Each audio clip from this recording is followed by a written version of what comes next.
Hello and welcome to today's lesson. I'm your hard-working but indefatigable teacher, Mr. Burton. You will need to watch this video and take notes as you go.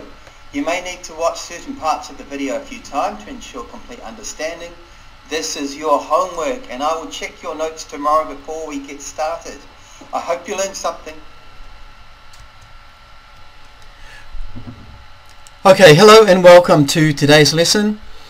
And this time we're looking still at the long run ASAD equilibrium, and we're focusing on changes to that equilibrium. So changes to the long run ASAD equilibrium.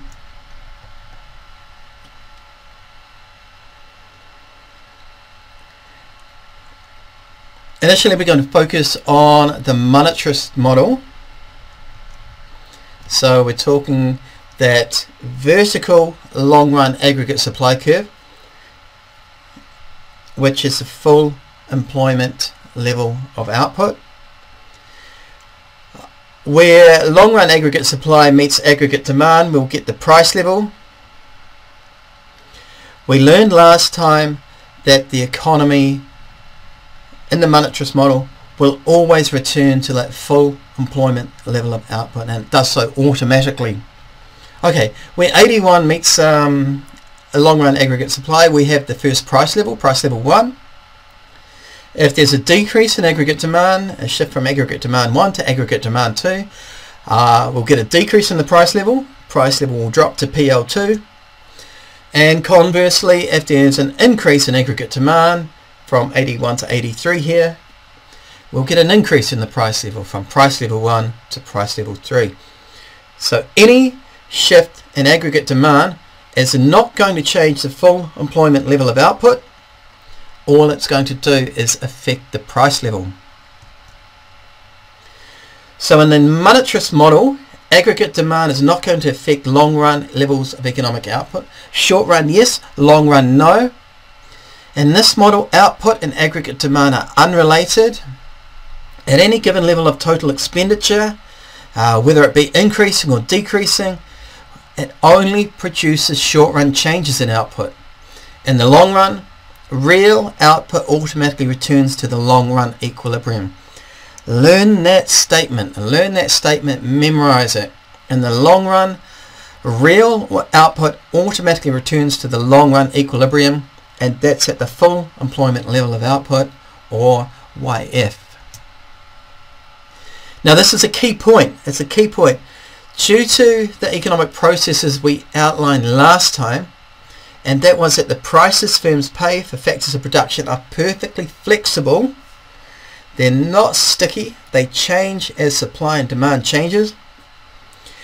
The prices of the factors of production, they change immediately to changes in the demand for goods and services. Costs of production automatically increase and decrease, affecting the profitability of firms and thus their willingness to supply their goods and services, which in turn affects the output of the firms in the economy on average. That was a key point. So any changes in aggregate demand shifts the AD curve, and this will cause a change in the price level, decreasing to price level 2 as aggregate demand decreases to AD2, and increasing to PL3, price level 3, as aggregate demand increases to our third AD curve there, AD3.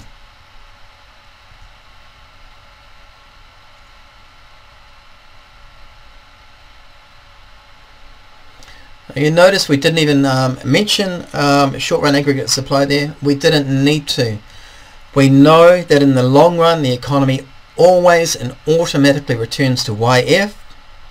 Aggregate demand increases or decreases in aggregate demand have no effect on the long-term equilibrium output of the economy. How realistic is this monetarist model? What are its limitations? So the key point for the monetarist model is this big assumption that long-run equilibrium output automatically returns to the full employment level of output, real GDP. How realistic is that? Well, how realistic depends on whether or not resource prices, those prices for the factors of production, the prices for land, labour, capital and entrepreneurship, but especially labour, are perfectly flexible. If they are, then okay, it stands to reason that long run equilibrium output will automatically return to that full employment level of output. If not, it can't be realistic. So if resource prices don't automatically adjust to any change in firms' demand for them, then this key assumption of the monetarist model is unrealistic.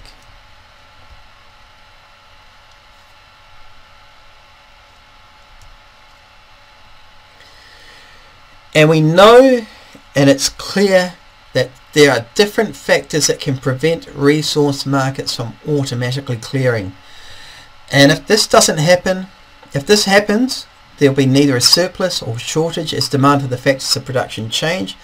But examples of things that will prevent resource markets from automatically clearing: the decrease in prices or increase in prices.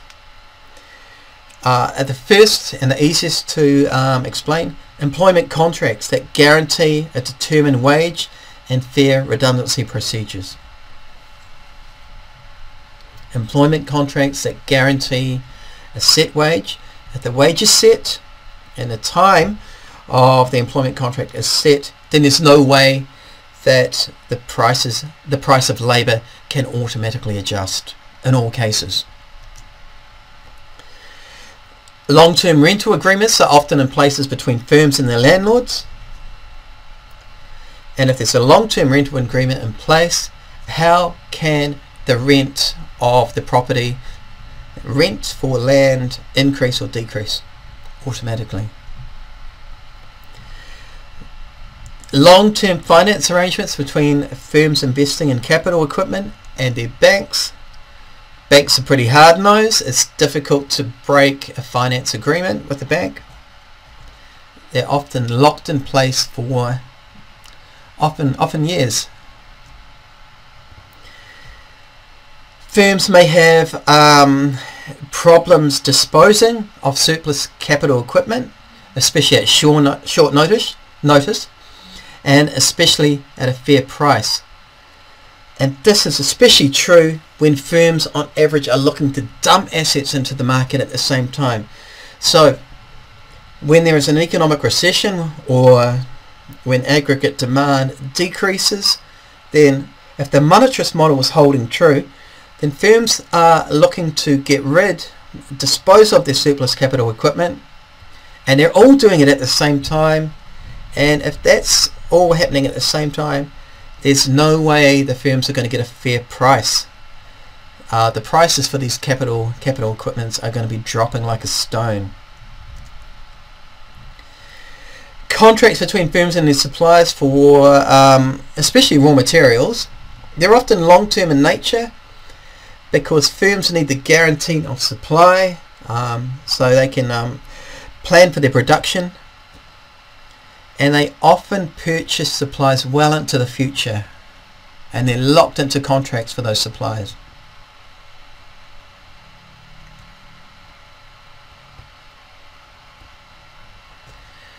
So it's quite easy to argue against the monetarist model, and that's key. Exam success, it's an easy option. You can hammer that key assumption. Are resource prices perfectly flexible? It's very easy to argue no, they are not. Now just quickly, we're going to have a look at what we term a deflationary gap, and then we're going to have a look at something we call an inflationary gap. That's important for long run aggregate supply and the long-term equilibrium model and changes to it. The deflationary gap, an essential statement here: the length of time it takes for the economy to adjust resource prices and close a gap between current output and long-term potential output. So we're talking Y1 to YF. This, in the monetarist model, it depends on how flexible factor prices are over time.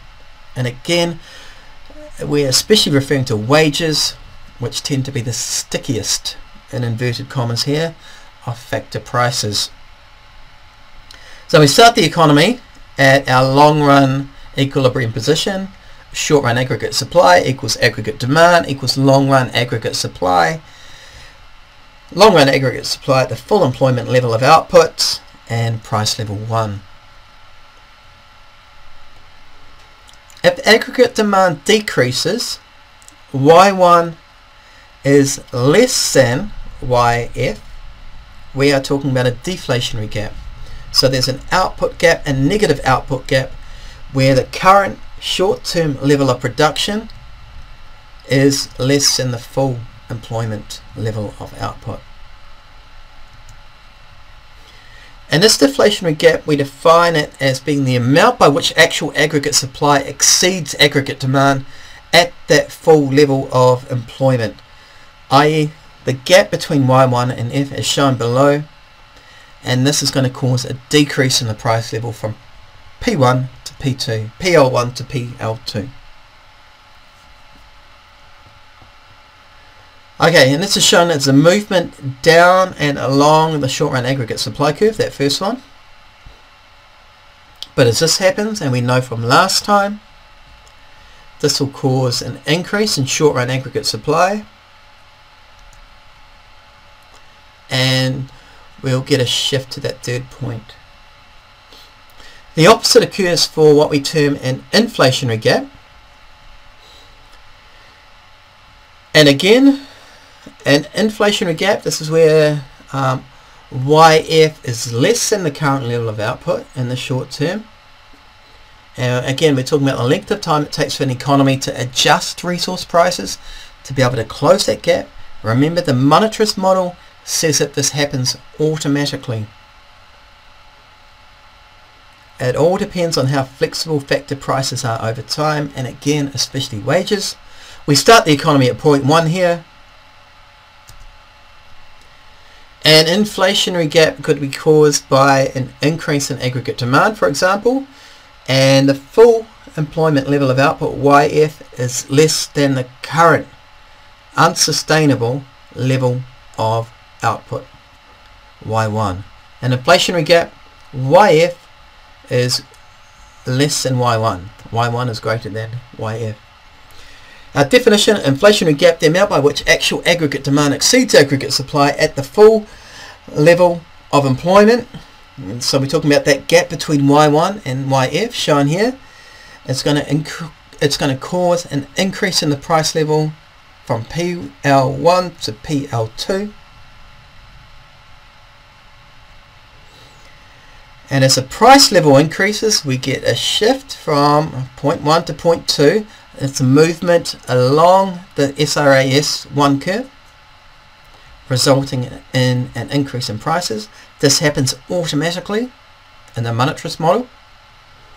The reasons we looked at last time, the steps we looked at last time, which in turn leads to an increase in the short run aggregate supply, SRAS 2 here, and another movement from 2 to 3 along the AD2 curve, which results in an increase in that price level again from PL2 to PL3.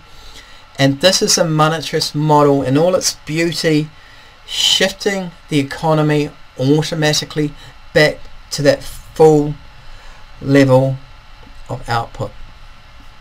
Y1 back to YF. It's a process that the monetarists say happens automatically. We've looked at the reasons, we've examined the assumptions, and perhaps decided that they're not quite realistic, at least in the real world. But in the long run, any changes to the equilibrium automatically return the economy to YF, that full employment level of output.